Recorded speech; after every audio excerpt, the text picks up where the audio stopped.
বছরে একবার যে ভাগ্য নির্ধারণ করা হয়ে থাকে আমাদের সমাজে বহুল প্রচলিত আছে, সেটি শবে বরাতে হয়। কিন্তু এই ধারণাটি খুব বেশি অথেন্টিক না, খুব বেশি গ্রহণযোগ্য না। অনেক ওলামা একরাম, স্বনামধন্য অনেক ইমামদের মত আছে এর সপক্ষে, কিন্তু এর সপক্ষে যে কয়েকটি হাদিস রয়েছে তার একটিও সহিহ বা বিশুদ্ধতার মানদণ্ডে উত্তীর্ণ নয়। বরং এর বিপরীতে লাইলাতুল কদরে সারা বছরের ভাগ্য নির্ধারণ হওয়ার বিষয়টি কোরআনের আলোকে দ্বারা একেবারে স্পষ্ট।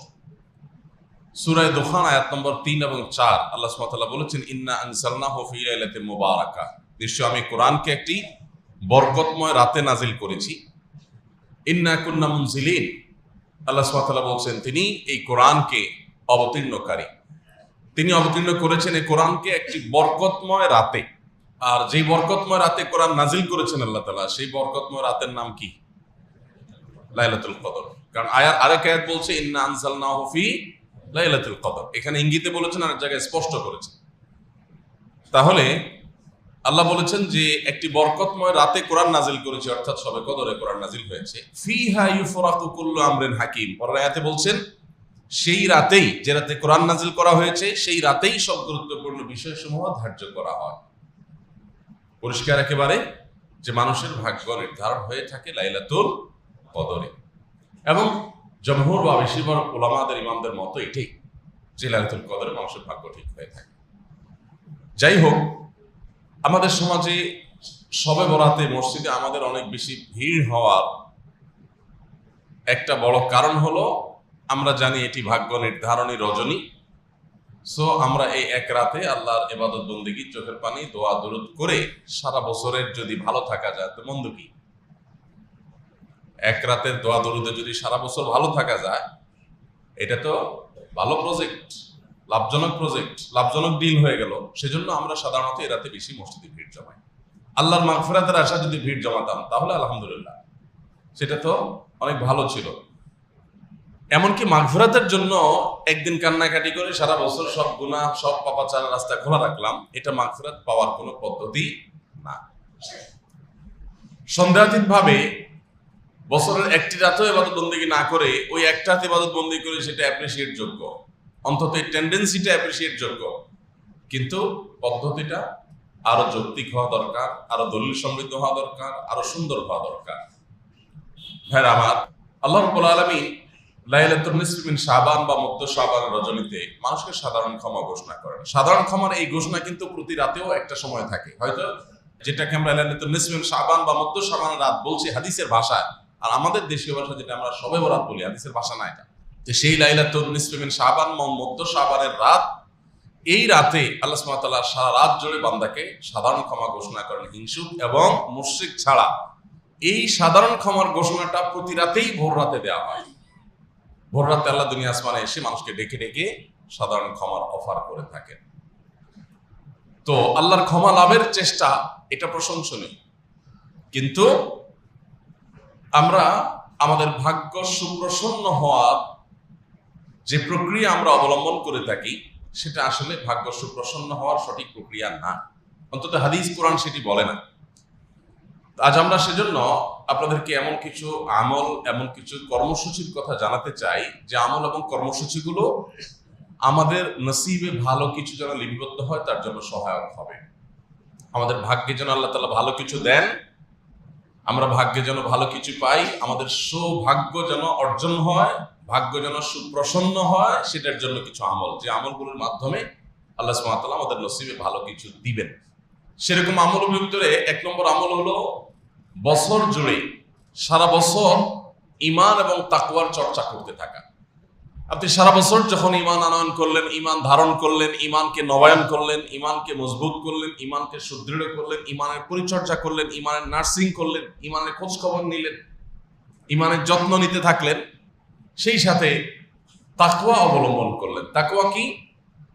আল্লাহর কাছে হাজির হতে হবে, আল্লাহর সামনে দাঁড়াতে হবে, সারা জীবনে হিসাব দিতে হবে, পাই পাই করে প্রত্যেকটা কাজের জন্য হয় পুরস্কার নয় তিরস্কারের মুখোমুখি হতে হবে। এই চেতনা থেকে, এই বিশ্বাস থেকে, এই ধারণা থেকে আল্লাহর সমস্ত আদেশ এবং নিষেধগুলোকে মেনে চলা, এর নাম হলো তাকওয়া।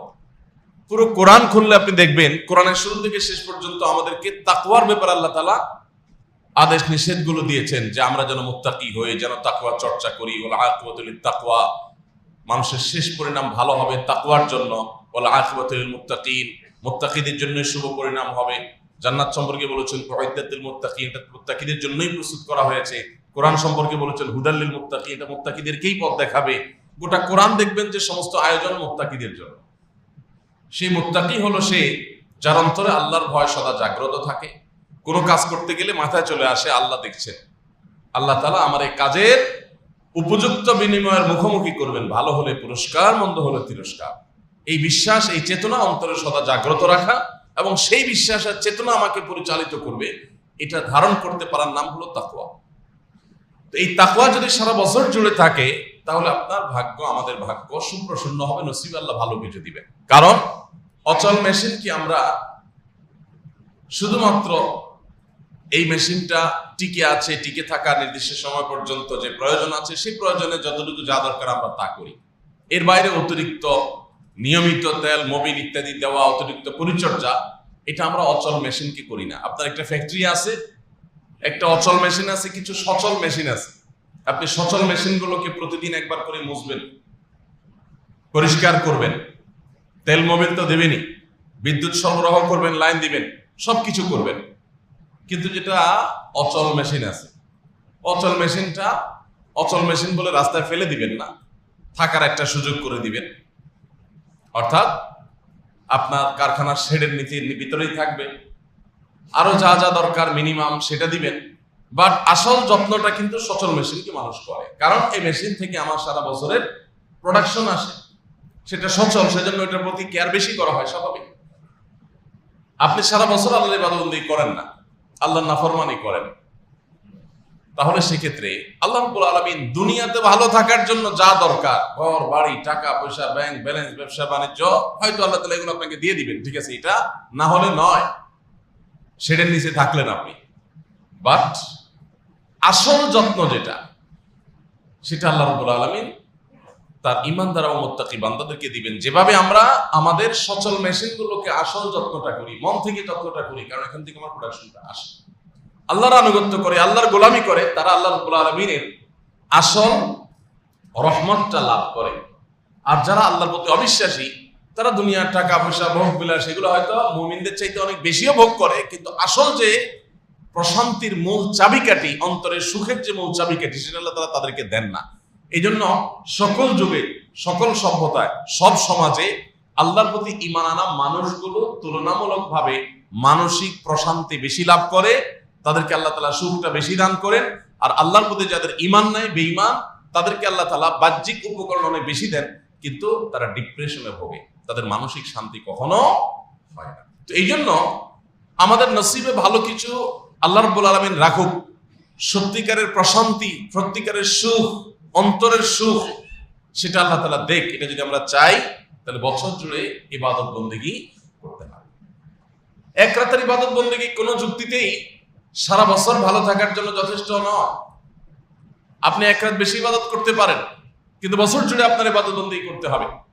কোন নেতা, কোন জনপ্রতিনিধি, তার কর্মী, সে যদি সারা বছর নেতা সাহেবের আশপাশেও না থাকে, নিজের ধান্দা ঘুরে চাঁদাবাজি করে, মাস্তানি করে, পাড়ায় পাড়ায়, মহল্লা মহল্লা নিজের মতো নিজে চলে খায়, নেতা সাহেবের ধারে কাছেও আসে না, তার জমা খরচও দেয় না, তার কোনো কাজেও আসে না, হঠাৎ করে নেতা সাহেবের কাছে যখন কোন ত্রাণের লট চলে আসে, তার কাছে যখন কোনো বরাদ্দ চলে আসে, কোনো বাজেট চলে আসে, হ্যাঁ, তখন যদি ওই কর্মী এসে হাজির হয়ে যায় যে এখন তো ভাগযোগ হবে, সো আমি এখন এসে হাজির হয়ে গেলাম, নেতা সাহেব তাকে দিবে না ঘাট ধাক্কা দিবে? যেই কর্মী সারা বছর কাজ করেছে, ডানে বামে ছিল, আগায় যোগায় দিছে, নেতা সাহেবের হয়ে কাজ করছে, সেটা চাঁদাবাজি হোক, ভালো কাজ হোক, মন্দ কাজ হোক, নেতারা যেসব করে, যদি সেই কাজগুলোতে নেতা সাহেবের সহযোগী হয় কেউ সারা বছর, তাহলে নেতার কাছে যখনই কোনো বরাদ্দ আসবে, যখনই কোনো বাজেট আসবে, যখনই কোনো রিলিফ আসবে, তখন সর্বাগ্রে ওই কর্মীর জন্য একটা বাজেট রাখবে, কারণ ওরা ঠিক রাখতে হবে, নেতাগিরি করতে হবে, ঠিক না বেঠিক? যদি আল্লাহ রাব্বুল আলামিনের শানের সাথে এগুলোর কোনো তুলনাই চলে না। আমি শুধুমাত্র মূল বিষয়টা বোঝার জন্য এই সাবজেক্ট আনছি, তুলনার জন্য না। যে আল্লাহ সুবহানাহু ওয়া তাআলার প্রতি যারা ঈমান আনে, আল্লাহ তাআলার জন্য আল্লাহর কাছে যারা আল্লাহর আনুগত্য যারা করে, আল্লাহ রাব্বুল আলামিন প্রকৃত সুখ এবং আসল প্রশান্তিটা তাদের জন্য বরাদ্দ রাখেন। আপনি সারা বছর কোনো খোঁজ খবর নাই, শুনছেন লাইলাতুল কদরে ভাগ্য নির্ধারণ হয়, এবার ওই রাতেই শুধুমাত্র ইবাদতবন্দি করতেছেন, আবার নিয়ত আছে যে পরের দিন থেকে আর ফজর নামাজ পড়বেন না। তো আপনি কিভাবে আশা করেন যে আল্লাহ বলেন আপনার নসিব ভালো কিছু দিয়ে? বরং আপনি যদি তওবা করেন যে আল্লাহ এই রাতে আমি তওবা করলাম, সারা বছর আমি ভালো থাকবো, আমি নেক থাকবো, আমি মুত্তাকি থাকবো, আশা করা যায় আপনার ভাগ্য সুপ্রসন্ন হবে। তাহলে এক নম্বরের আমল আমরা পেয়ে গেলাম, সেটা হলো বছর জুড়ে ঈমান এবং তাকওয়ার চর্চা করলে আল্লাহ সুবহানাহু ওয়া তাআলা আমাদের নসিবে ভালো কিছু